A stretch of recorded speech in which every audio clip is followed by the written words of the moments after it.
தமிழக அரசை விளாசிய உச்சநீதிமன்றம். அதாவது இன்றைக்கி செவிலியர்கள், ஒப்பந்த செவிலியர்களுக்கு இன்றைக்கி மாத சம்பளம் கொடுக்க முடியல. உடனே அவர்கள் உயர்நீதிமன்றத்தை அணுகிறாங்க. உயர்நீதிமன்றத்தில் தமிழ்நாடு அரசை பணம் கொடுங்கன்னு சொல்லிட்டாங்க.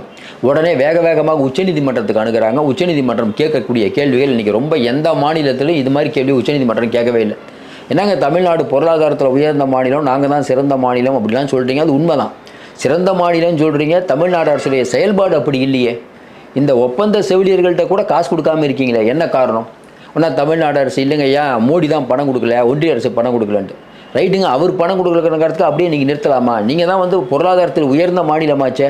எத்தனை கோடி செலவாயிடப்படுது? 1000 கோடியா 500 கோடியா? நம்ம கேட்குறோம், எவ்வளோ கோடி செலவாயிட போகுது? கொஞ்சம் யோசனை பாருங்கள்.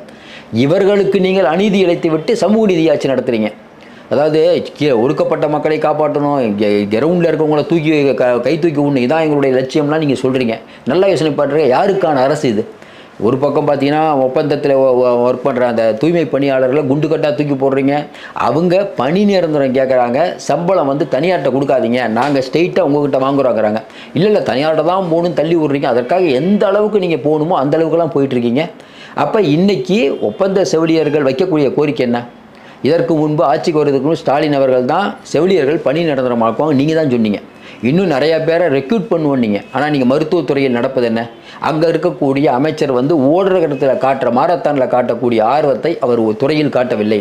ஐசியூயில் இருக்கிறது தமிழக சுகாதாரத்துறையின் வரக்கூடிய எவ்வளவு கட்டுரைகளை பார்க்குறோம். இன்றைக்கி பல இடத்துல மருத்துவமனையை ஓப்பன் பண்ணுறேங்கிறீங்க. அம்மா கிளினிக்னு ஆரம்பித்தாங்களா, அதை யார் மூணுனது?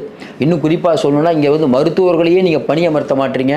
நிறைய மருத்துவர்கள் பற்றாக்குறை, செவிலியர்கள் பற்றாக்குறை, உபகரணங்கள் பற்றாக்குறை, இதை பற்றி யாரும்